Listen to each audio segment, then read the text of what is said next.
Hello and welcome to fan call news. आपके entertainment का ख्याल हम रख लेंगे, थोड़ा ख्याल हमारी चैनल का आप रख लीजिए। अब यहाँ तक आ ही गए हो तो प्लीज थोड़ा नीचे राइट में जाकर लाइक और सब्सक्राइब भी कर दीजिए। आज की हमारी पहली अपडेट है फ्लाइंग बीस्ट के बारे में। तो कुछ टाइम पहले फ्लाइंग बीस्ट को काफी फाइनेंशियल क्राइसिस हुए थे और उसी दौरान उन्होंने न्यू गाड़ी खरीदी। तो इसके बाद उन पर कई सारे सवाल किए गए और मीम्स क्रिएट किए गए कि अगर फाइनेंशियल क्राइसिस है तो अपने न्यू गाड़ी क्यों खरीदी। इन सब बातों पर रिएक्ट करते हुए इसका क्या जवाब दिया है फ्लाइंग बीस्ट ने अपने रीसेंट ब्लॉग में, आइए देखते हैं। बेटा बहुत ही इंपॉर्टेंट बात करने वाला हूं भाई, बहुत ही। हेडफोन लगा लो, डिस्टर्बेंस बंद कर दो, सब कुछ कर दो, बहुत इंपॉर्टेंट बात करने वाली। देखो मेरे पे दो मीम बनता है आजकल। एक मीम या तो है कि भाई रश्मि को चोट लग गई, गौरव कैमरा लेके भाग रहा है, या फिर कुछ भी हो गया कैमरा लेके भाग रहा है। उसको मैं एड्रेस नहीं करूँगा क्योंकि मुझे नहीं, वो इंटेंशन अच्छा है, वो सिर्फ फन के लिए। दूसरा मीम का भी इंटेंशन अच्छा है, बट मैं क्यों एड्रेस कर रहा हूँ उसको आज डेट में। मैं सोचा था मैं एग्जाम खत्म हो जाएगा तो मैं करूँगा, एग्जाम में टाइम नहीं मिल पा रहा था। नॉट बिकॉज जिसने मीम बनाया है उसका इंटेंशन कुछ ख़राब होगा, लेकिन बहुत सारी ऑडियंस जो देखती है, जो फर्स्ट टाइम ऑडियंस है, जो नाइव ऑडियंस है, वो उसको गलत सेंस में ले आते हैं। तो बस मैं उन ऑडियंस के लिए बना रहा हूँ, नथिंग टू द मीमर्स। बहुत अच्छा मीम मुझे पसंद भी आता है। तो दैट मीम इसकी फाइनेंशियल क्राइसिस था और एक साल बाद BMW ले ली। भगवान ऐसा फाइनेंशियल क्राइसिस सबको दे। मुझे तो पसंद आया वो मीम, और एक्चुअली मैं चाहता हूँ कि आप लोग मीम बनाएं क्योंकि मुझे अच्छे लगते हैं। अब उसमें मैंने वो चीज़ एड्रेस क्यों नहीं की, मैंने ये एड्रेस नहीं किया, मुझे लगा कि ये थोड़ी पर्सनल चीज़ है। हर चीज़ फाइनेंशियल थोड़ा है तो मैं क्या बताऊँ, लोगों को बोर हो जाएंगे, लेकिन हम हो लो बोर। तो हुआ ऐसा कि हम लोगों ने वो प्रॉपर्टी ले ली। अब उसमें कुछ एक बिल्ट एरिया होता है और कुछ एक टोटल एरिया होता है। तो बिल्ट एरिया हम सब लोगों को काफ़ी मिला था, 10-15 लोगों ने वो प्रॉपर्टी ली थी, ऑनलाइन ऑक्शन हुए थे, सबको मिल गई। अब बाद में जब सबको अलॉटमेंट हो गया, पैसे पूरे भर दिए, तो वहाँ पे जो अधिकारी थे वो ट्रांसफ़र हो गया। उन्होंने कहा जो पुराने अधिकारी ने अलॉटमेंट किया था बिल्ट अप एरिया का, उसका हाफ ही बिल्ड कर सकते हो, उतना नहीं बिल्ड कर सकते आप, क्योंकि वहाँ के रूल्स, उस एरिया के रूल्स ऐसे हैं। तो सब लोगों ने कहा कि भाई फिर तो हमने इतना पे किया उस बिल्टअप एरिया के लिए, अगर उतना बिल्टअप एरिया नहीं दोगे तो फिर वो तो पेमेंट मार्केट वैल्यू से बहुत ज़्यादा है, हमको आप दो या तो पैसा रिम्बर्स करो विद इंटरेस्ट। तो फिर कोर्ट केस चला, सब लोगों ने मिलके हायर वायर किया। तो फाइनली ये डिसाइड हुआ कि जो गुड़गांव की वो सरकारी लैंड थी, बस सरकारी प्रॉपर्टी थी, तो फिर ये डिसाइड किया कि भाई अब अगेंस्ट द रूल्स तो नहीं आ सकते, वो इतना ही बिल्टअप एरिया रहेगा। तो सबने कहा ठीक है पैसा वापस कर दो। फिर इंटरेस्ट तो किसी को नहीं मिला। अब कहाँ मिलता है सरकारी कामों में इंटरेस्ट, पैसा मिल जाए भाई, बहुत बड़ी बात है। तो जून जुलाई में हुआ था।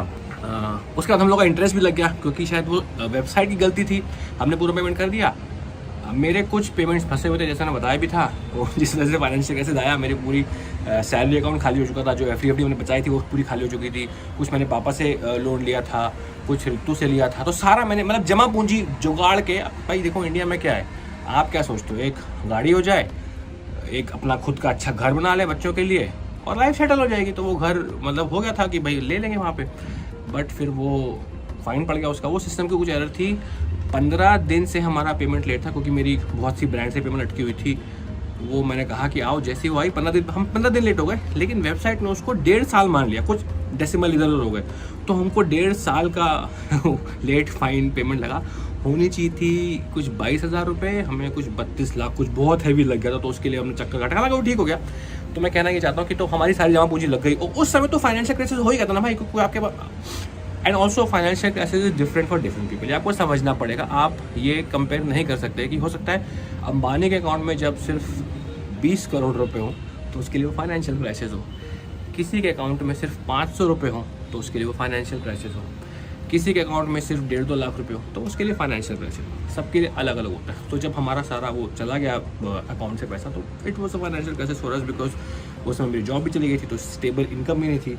और फिर था कि भाई ब्रांड भी उस समय नहीं आ रही, कोरोना टाइम है, एडसेंस भी नहीं आ रहा। एडसेंस क्या, क्योंकि पूरी इकॉनमी चल रहा है चूँकि इंडिया की, यार -20% GDP चल रहा है। No brand wanted to invest in the market, क्या ऐड करेंगे, अमेजॉन बंद था, फ्लिपकार्ट बंद था, ऑनलाइन डिलीवरी कुछ चल नहीं रहा। तो उस समय तो फिर लग रहा है खराब है, तो फिर फाइनेंशियल क्राइसिस था उस समय। अब व्हाट हैपेंड देन, बाद में वो सबने जब केस वेस कर दिया लैंड के ऊपर, the entire money came back, then chunk of money came back, but then it came back. तो फिर हमने सोचा कि क्या करें। From that money we bought the car, and this is the story of that car. Not that कि financial crisis आया आप उसके बाद गाड़ी ले ली, that entire money came back. So I wanted just to address this issue to some people who might know and who might think कि दिमाग में हज़ारों चीज़ आती है। इट्स जस्ट दैट, अदरवाइज और कोई टेंशन की बात नहीं है। बस क्लैरिफाई कर दिया। और मुझे ऐसा लगा कि मेरी गलती क्यों है, क्योंकि जब मैंने आपको बताया कि फाइनेंशियल क्राइसिस हुआ तो उसके बाद वो ठीक कैसे हुआ वो भी मेरी जिम्मेदारी बनती थी, बट मैंने नहीं किया, मैं भूल गया। लेकिन कुछ लोग समझदार भी थे, लोगों को कमेंट सेक्शन में देखा था कि लिखते थे हाँ कि भाई 1 साल हो गया और उन्होंने एक्सप्लेन किया था, बट मुझे लगता है कुछ लोग शायद उल्टा भी सोच लेते हो। हमारी दूसरी अपडेट है भुवन बाम के बारे में। तो फाइनली उनका अब तक का जो सबसे बड़ा प्रोजेक्ट है ढिंढोरा, उसका ट्रेलर आ चुका है और वो शुरू होने वाला है 14 अक्टूबर से और उसके हर गुरुवार को न्यू एपिसोड्स आएंगे। और ढिंढोरा का ट्रेलर ट्रेंड कर रहा था यूट्यूब और ट्विटर पर, तो आइए देखते हैं भुवन बाम का इस पर क्या रिएक्शन है। तो फिर आपको कैसे लग रहा है कि आपका ट्रेलर नंबर 1 ट्रेंड कर रहा है भाई इंडिया वाइड ट्विटर पे? हाँ ये कैसा है भाई, ये कैसा रिएक्शन है भाई? फटी पड़ी भाई।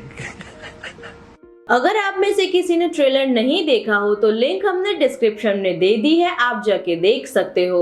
आप हमें कमेंट करके जरूर बताएं कि आपको ट्रेलर कैसा लगा और आप कितने ज्यादा एक्साइटेड हो ढिंढोरा सीरीज देखने के लिए। ये अपडेट है सौरव जोशी व्लॉग्स के बारे में। तो रिसेंटली सौरव जोशी व्लॉग्स ने अपने रिसेंट व्लॉग में कहा कि जब तक उनके 9 मिलियन सब्सक्राइबर्स होते हैं तब तक उनका तीसरा वीडियो सॉन्ग भी आउट हो जाएगा, यानी कि सौरव जोशी व्लॉग्स की ओर से तीसरा न्यू सॉन्ग जल्दी हमें देखने को मिल सकता है। सबसे मेन बात, आज हमारे गाने पे 25 मिलियन व्यूज कंप्लीट हो चुके हैं मौजा पे, और जो हमारा थर्ड गाना है वो भी जल्दी आने वाला है, उसका पोस्टर तो इंस्टाग्राम पे फॉलो कर लेना।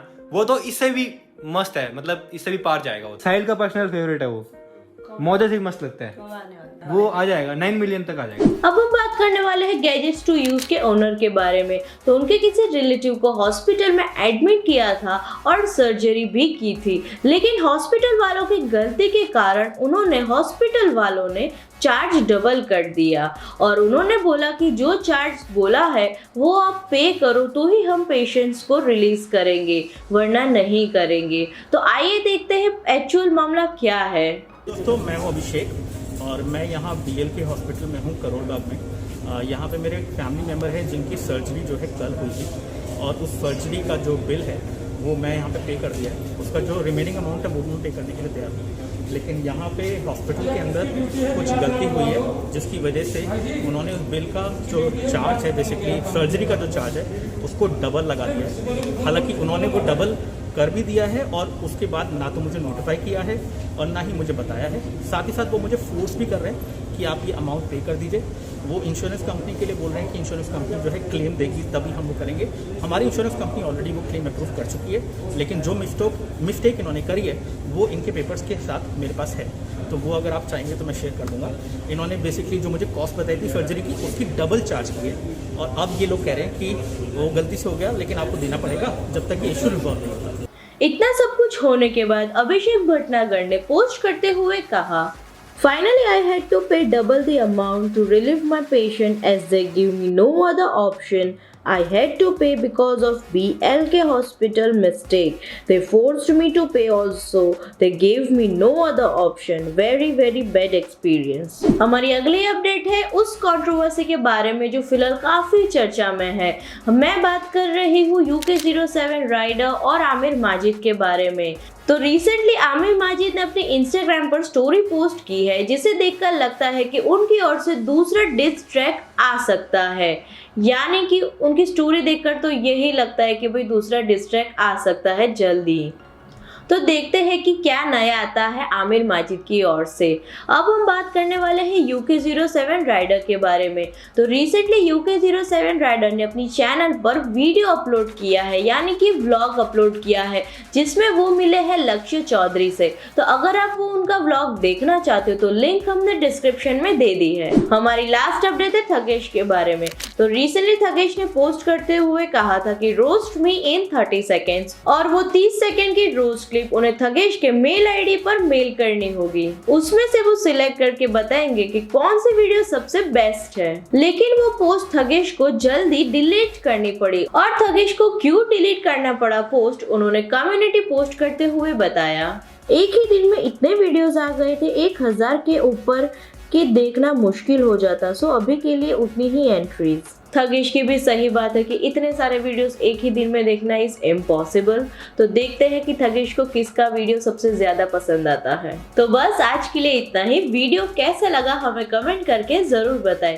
अगली वीडियो और भी अच्छी लगेगी, वी प्रॉमिस। बस बेल आइकन को प्रेस कीजिए और साथ में थोड़ा सा इंतजार। Bye, take care, see you soon and stay tuned with fan call.